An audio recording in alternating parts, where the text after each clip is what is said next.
Damai sejahtera Allah yang melampaui segala akal, itulah kiranya yang memelihara hati dan pikiran dalam Kristus Yesus Tuhan kita. Amin. Firman Tuhan yang akan menjadi khotbah dalam minggu ke-12 setelah Trinitatis hari ini tertulis dalam kitab Amsal pasal 9, dimulai dari ayat yang pertama hingga ayat yang ke-9. Demikian tertulis. Saya baca dari Alkitab terjemahan baru 2. Undangan hikmat dan undangan kebodohan. Hikmat telah mendirikan rumahnya, menegakkan ketujuh tiangnya, memotong ternak sembelihannya, mencampur anggurnya, dan menyediakan hidangannya. Pelayan-pelayan perempuan telah disuruhnya berseru-seru di tempat-tempat tinggi di kota. Siapa yang tak berpengalaman, singgahlah kemari. Kepada yang tidak berakal budi, katanya, marilah, makanlah rotiku, dan minumlah anggur yang telah kucampur. Buanglah kebodohan, maka kamu akan hidup, dan ikutilah jalan pengertian. Siapa mendidik seorang pencemooh, mendatangkan cemooh kepada dirinya sendiri, dan siapa menegur orang fasik, mendapat celah. Janganlah menegur seorang pencemooh, supaya engkau tidak dibencinya. Tegurlah orang bijak, maka engkau akan dikasihinya. Berilah orang bijak nasihat, maka ia akan menjadi lebih bijak. Dan ajarilah orang yang benar, maka pengetahuannya akan bertambah. Demikian firman Tuhan. Selamat pagi bagi kita semua. Terima kasih kepada Tuhan yang memberi kita kesempatan telah memasuki minggu ke-12 setelah Trinitatis hari ini. Kita diberkatinya dalam tugas pelayanan kita, kesaksian dan persekutuan di tengah keluarga, gereja dan masyarakat. Kini tiba saatnya bagi kita istirahat sejenak, hendak mendengar sabda Tuhan, karena kita yakin dan percaya sabda Tuhanlah yang kembali menguatkan iman kita, memberi arah hidup kita yang lebih baik di masa depan. Kita telah memasuki minggu ke-12 setelah Trinitatis, dan tema yang akan kita renungkan dalam minggu ini ialah membuang kebodohan dan mengikuti jalan pengertian. Membuang kebodohan dan mengikuti jalan pengertian. Teks yang baru kita baca tadi merupakan ajakan untuk memilih jalan pengertian dan meninggalkan kebodohan. Ayat ini hendak menggambarkan hikmat sebagai seorang wanita yang mendirikan rumah, lalu mengundang orang makan, mempersiapkan hidangan, dan dia menyambut tamu-tamu untuk makan dalam undangannya itu. Ini menunjukkan bahwa hikmat itu tidak hanya menunggu, tidak hanya pasif, tetapi dia aktif untuk mengundang, mempersiapkan segala sesuatu untuk disampaikan atau diberikan kepada undangan untuk datang menikmati makanannya. Ini seumpama perempuan yang memberi tumpangan atau undangan makan ke rumah. Ada beberapa hal yang kita pelajari dari teks ini berkaitan bagaimana cara kita membuang kebodohan dan berjalan mengikuti pengertian. Hikmat berseru kepada semua orang yang berpengalaman dan tidak berpengalaman. Saya ulangi, hikmat itu berseru kepada semua orang yang berpengalaman dan tidak berpengalaman. Artinya tawarannya, ajakannya sama.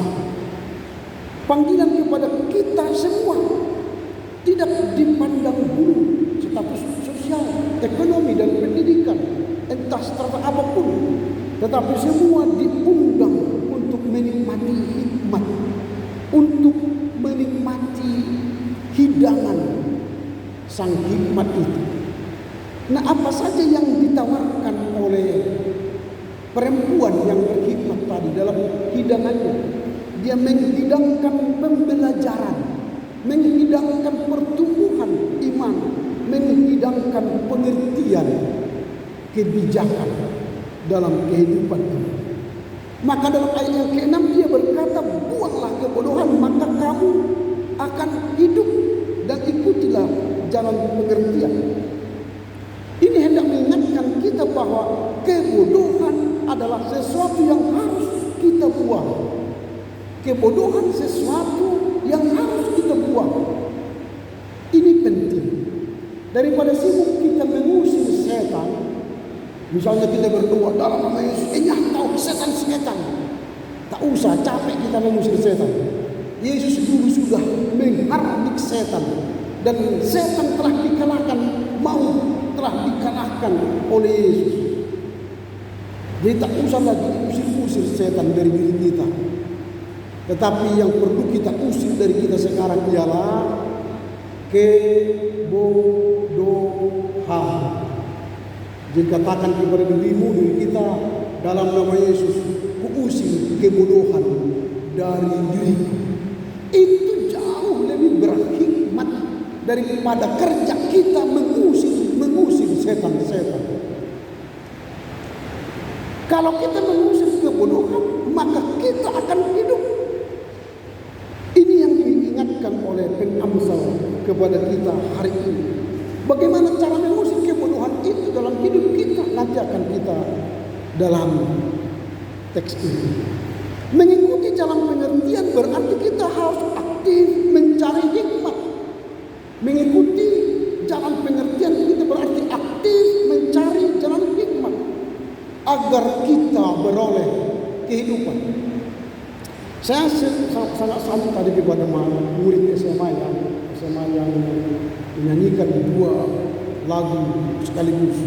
Apalagi lagu kedua itu semangatnya luar biasa, kecepatannya makin naik tonasinya seru. Menurut saya salah satu cara mengusir kebodohan adalah bernyanyi. Salah satu mengusir kebodohan, saya ulangi, ialah bernyanyi. Kalau kita bernyanyi, berarti mereka melatih berkali-kali untuk bisa tampil bernyanyi hari ini. Kalau ditanya berapa kali latihan, mungkin sudah hampir 20 sampai 30 kali.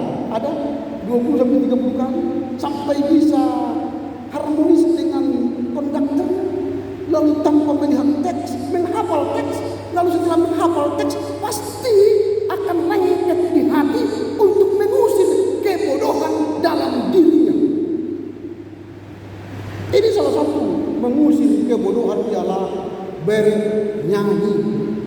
Bernyanyi itu kekuatannya 3 kali berdoa. Kalau berdoa, ada pernah latihan berdoa di sini sampai 20 kali berdoa, mau berdoa di gereja ini. Gak ada yang berdoa 20 kali latihan di rumah, dipanggil guru doa, gak ada. Pokoknya disuruh berdoa, ya berdoa dia sesuai dengan poin-poin yang disampaikan kepadanya tanpa latihan. Tapi mereka tidak mungkin tampil di sini. Mereka tidak mungkin tampil percaya diri di GKPI Pamit ini kalau mereka tidak latihan. Maka bernyanyi setara dengan 3 kali berdoa. Jadi kalau Bapak Ibu, saudara-saudara sekalian bernyanyi, ingat kekuatannya itu 3 kali berdoa. Maka jangan salah bernyanyi. Maka jangan salah bernyanyi. Yang bernyanyi kekuatannya setara 3 kali berdoa ialah nyanyian yang memuji Tuhan. Kalau kalian nyanyikan nanti cinta ketiga, itu bukan 3 kali berdoa itu. Rela doa gabe haleluya. Itu kan RPP, itu kena RPP. Tapi banyak orang yang menyanyikan itu kan, baik di pesta-pesta suka dan duka. Orang ketiga sudah salah kalimatnya, sudah kena RPP sebenarnya orang-orang seperti itu. Lalu enak sekali dinyanyikan orang-orang kita saat ini. Rela dua gabe orang ketiga benar. Padahal itu sudah punya istri dan rela dia menjadi orang ketiga bagi istri itu. Itu berarti salah. Jangan nyanyikan lagu yang tidak punya makna, tapi nyanyikanlah lagu yang bermakna, karena lagu itu 3 kali doa. Beri tepuk tangan untuk mereka. Ini masih anak SMA. Saya. Setidaknya mereka telah mengusir rasa jenuh mereka di sekolah, lalu latihan kor, nyanyian seperti wanita itu akan lengket di hatinya. Ku tetap mencintai sampai ku mati.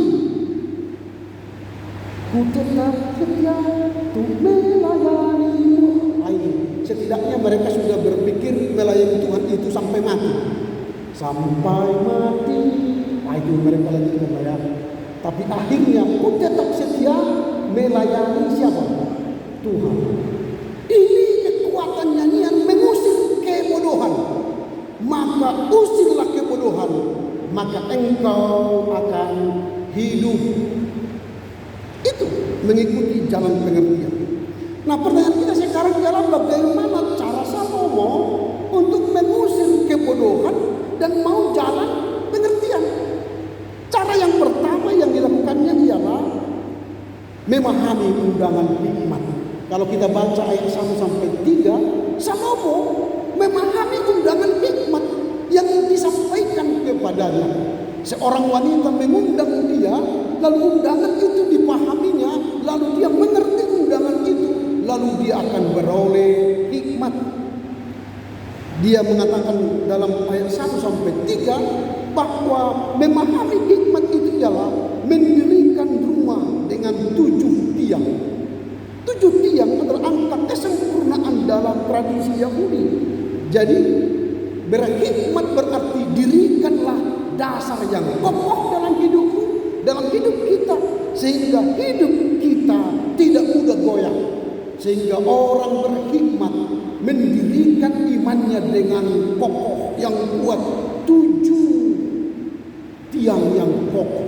7 artinya kesempurnaan. Dirikanlah tiang iman dalam hidup kita.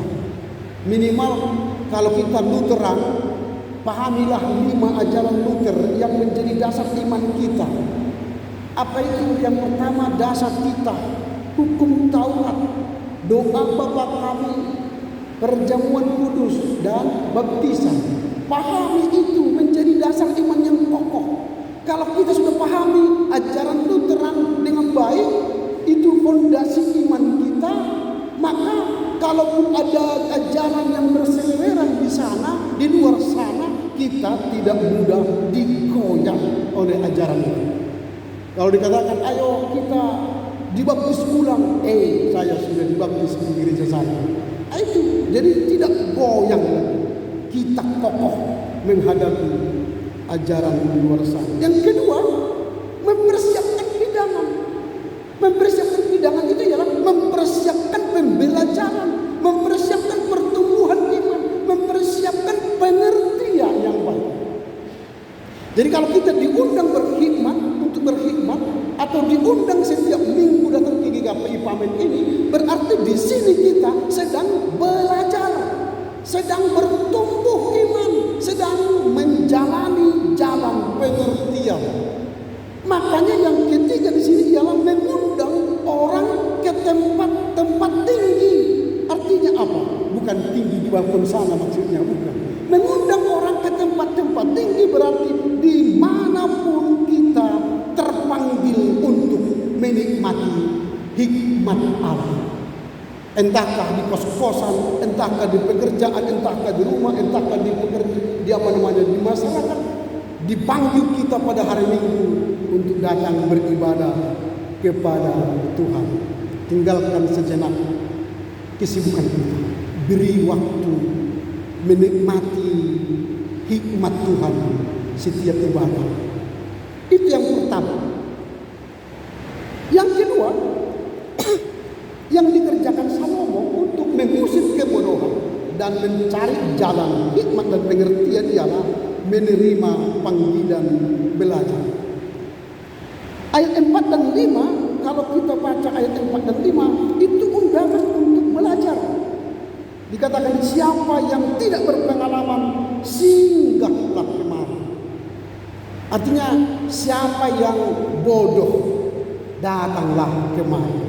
Kalau kita bahasa sederhana sekarang, siapa yang tidak tahu jalan Tuhan datanglah ke gereja, ke GKPI. Amin. Supaya apa?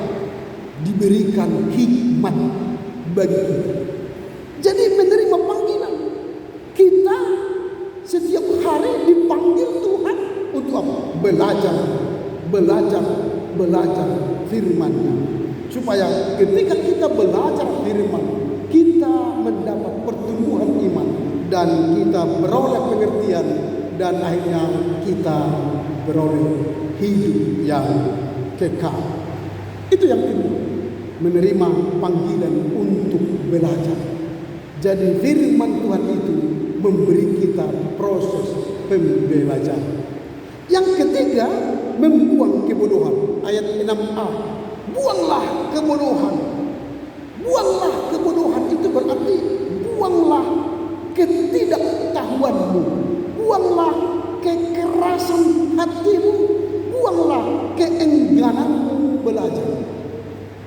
Jadi kebodohan itu adalah orang yang merasa sok pintar padahal tidak pintar, atau merasa sok tahu padahal tidak tahu. Nah, orang-orang seperti itu butuh belajar hikmat supaya apa? Terusirlah ketidaktahuannya menjadi tahu jalan kebenaran. Terusirlah kekerasan hatinya menjadi hatinya lembut.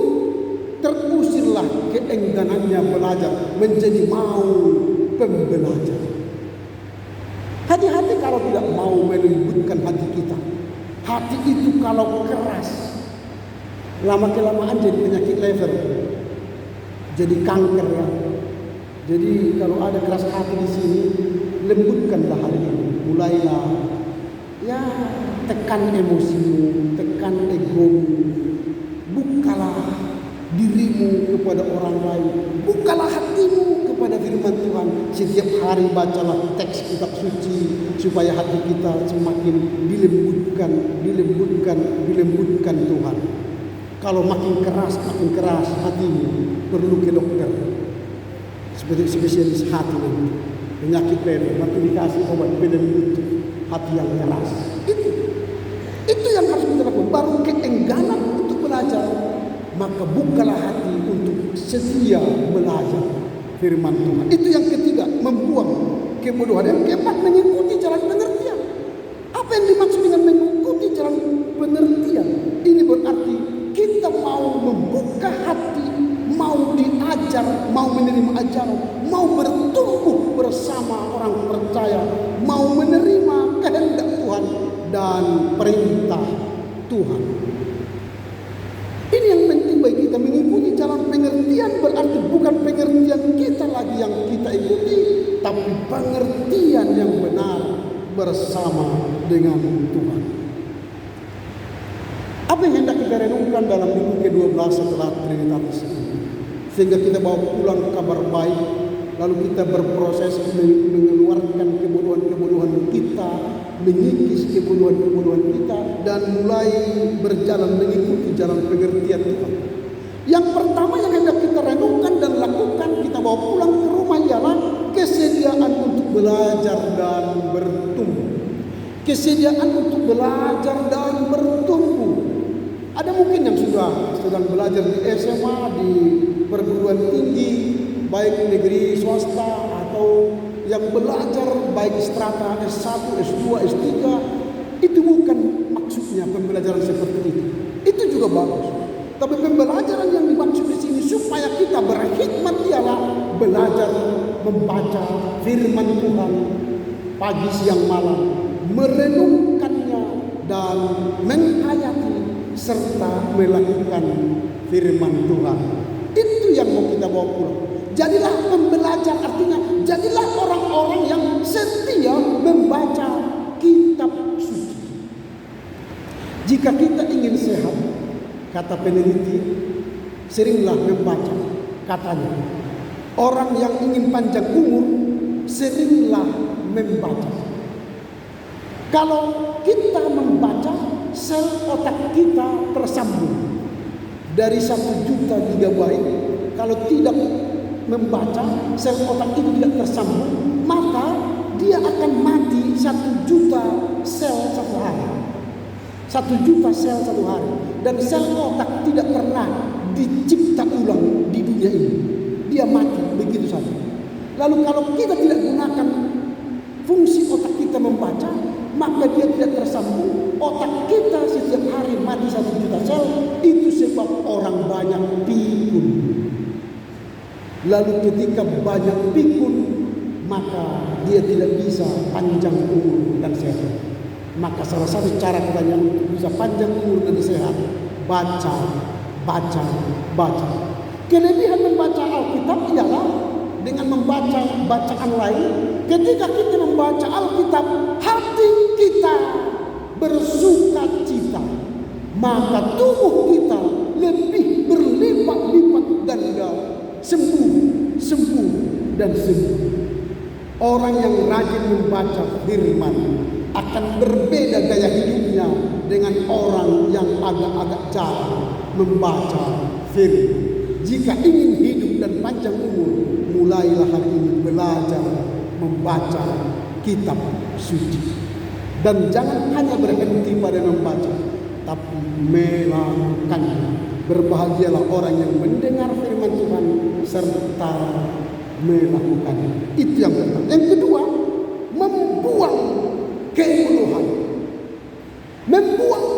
Membuang kekerasan hati, membuang keengganan untuk belajar, membuang ketidaktahuan kita. Sehingga hidup kita adalah orang yang rindu tahu firman Tuhan, rindu bertemu Tuhan, rindu bersekutu dengan Tuhan, rindu ke gereja, rindu ke pertanyaan, rindu ke kor-kor baik amat ibu dan pemuda, rindu, ada kehausan. Itu cara membuang kebodohan. Kalau mau pintar pasti belajar. Tidak mungkin mahasiswa ini tamat nilai A kalau tidak pernah belajar di ruang belajarnya, di ruang kamar belajarnya, di ruang kamar belajar di perpustakaan, atau membaca buku. Nonsense. Kemarin ada telepon mahasiswa ke saya. Pak, ada masalah dalam portal saya. Kenapa? Nilai bahasa Yunani saya belum keluar. Oh ya, saya telepon dulu ya dosen bahasa Yunani. Apakah lupa menginput nilainya? Saya telepon. Selamat siang. Bagaimana kabar, sehat? Nilai bahasa Yunani X kok belum dikirim? Oh, udah dikirim. Oh ya, kalau begitu jumpalah kamu makan siang. Ini sudah saya keluarkan nilainya. Nilainya apa? Mengapa Aduh, memang dia 100%, tapi tugasnya 20, puisinya 20, makalahnya 20, UASnya 20, total Lalu saya telepon mahasiswa ini, bukan portalnya yang salah, kamu yang dapat nilai Oh gitu ya Pak? Iya. Jadi jangan salahkan portalnya, salahkan dirimu yang tak belajar. Jadi kalau ingin nilai A, ulangilah pelajaran itu, bacalah buku, berlatihlah. Bagi orang yang mau belajar, dia akan meraih sukses. Sukses ialah ketika kesiapan bertemu dengan kesempatan, itulah sukses. Jika Anda sudah menyelesaikan sarjana teknikmu, sarjana kedokteranmu, sarjana pendidikanmu, entah sarjana apapun itu sudah digondol, lalu dibuka kesempatan melamar pegawai negeri, pegawai perusahaan, pegawai BUMN, maka kesiapan bertemu kesempatan Anda sukses. Kesiapan itu lihat lagi, kesiapanmu di tingkat mana? 2,5, 2,75, 3,0, 3,3, 3,5, 3,8. Lihatlah kesiapanmu, itulah sukses. Jadi buanglah kebodohan hari ini. Belajarlah firman Tuhan, belajarlah kehidupan, belajarlah di kuliahmu, belajarlah di sekolahmu, maka kita akan beroleh hidup. Itu yang kedua. Yang ketiga, mengikuti jalan pengertian. Itu berarti setiap kita diundang oleh hikmat itu, oleh sang hikmat itu, jangan tolak. Tapi ikutilah jalan pengertian itu, artinya buka hati untuk mau disirami firman Tuhan. Buka hati untuk tidak lagi mengeraskan hati untuk firman Tuhan. Buka hati supaya jangan enggan membaca kitab suci. Sekarang di Alkitab, mungkin kita malas membaca Alkitab. Sekarang sudah ada aplikasi Gebada, gerakan baca dengar Alkitab. Nanti di Play Store download Gebada, Gebada, Gebada. Itu namanya gerakan baca dan dengar Alkitab. Download, lalu pilih. Ada pilihan pertama 25 menit, ada pilihan kedua 40 menit, ada pilihan ketiga 60 menit, ada pilihan keempat 85 menit. Tergantung berapa jam kita mau tahan dengar Alkitab. Sambil mencuci piring, sambil memotong-motong sayur, sambil menggosok firman Tuhan kita dengar. Amang, saya tidak bisa baca. Sekarang sudah dibuat audio untuk kita dengar. Kalau itu pun tidak bisa kita lakukan, mungkin nanti di era generasi berikutnya nggak tahu lagi caranya supaya bagaimana firman itu masuk ke hati kita. Ini sekarang LAI meluncurkan ibadah ini. Mari belajar mengusir kebodohan dan mengikuti jalan pengertian. Yang terakhir ialah kesiapan untuk hidup dalam hikmat. Jadi kalau sudah berhikmat harus siap hidup kita berjalan dalam hikmat. Jangan kata-kata kita berhikmat tapi tindakan kita kotor, jorok dan jahat. Jangan, harus sesuai kata, perkataan, pikiran dan tindakan. Itulah orang yang berhikmat. Jadi kepintaran itu bisa dicari melalui proses pembelajaran, tapi hikmat itu tidak dicari melalui proses belajar, tetapi itu harus diminta kepada Tuhan sang hikmat. Jadi jangan salah mengerti. Kalau kita diberi, ikuti, jalani dan lakukan. Dan kadang-kadang kalau kita minta hikmat Tuhan, kita diuji dulu apakah kita benar-benar orang berhikmat. Tuhan, berikanlah aku kesuksesan supaya bisa menjadi orang hebat ke masa depan. Tuhan kasih kegagalan, melamar gagal, ujian gagal, sampai berkali-kali gagal. Diuji apakah engkau orang yang sabar tahan uji atau tidak. Jadi jangan anggap kesuksesan orang berhikmat itu maka dia tanpa ada kegagalan, tanpa ada permasalahan. Tidak. Orang berhikmat ialah semakin banyak persoalan hidup yang dijalaninya, maka dia semakin berhikmat. Saya ulangi, semakin banyak kegagalan, penderitaan, persoalan yang dihadapi seseorang, maka dia akan semakin berhikmat. Jadi jangan kalah dalam setiap persoalan hidupmu, karena itu akan membuat kita menapaki hikmat Tuhan, dan di sanalah jalan pengertian itu kita temukan. Kiranya Tuhan menolong kita untuk mengusir kebodohan kita dan mengikuti jalan pengertian. Amin. Terima kasih Bapa, firman-Mu hari ini mengajak kami untuk mengusir kebodohan kami, kekerasan hati, kesoktahuan, dan kekerasan seluruh ketidakmauan, keengganan tidak mau belajar firman. Karenanya kami diajar untuk membuang kebodohan itu dan belajar dalam pengertian, membuka hati untuk mau mendengar firman, merenungkan firman dan melakukannya, dan mau belajar firman setiap hari. Terima kasih Bapa. Kiranya firman yang kami dengar dalam minggu ke-12 terakhir ini memotivasi kami, menginspirasi kami untuk semakin berhikmat di dalam jalan Tuhan. Terpuji Engkau Bapa di dalam Kristus Yesus. Amin.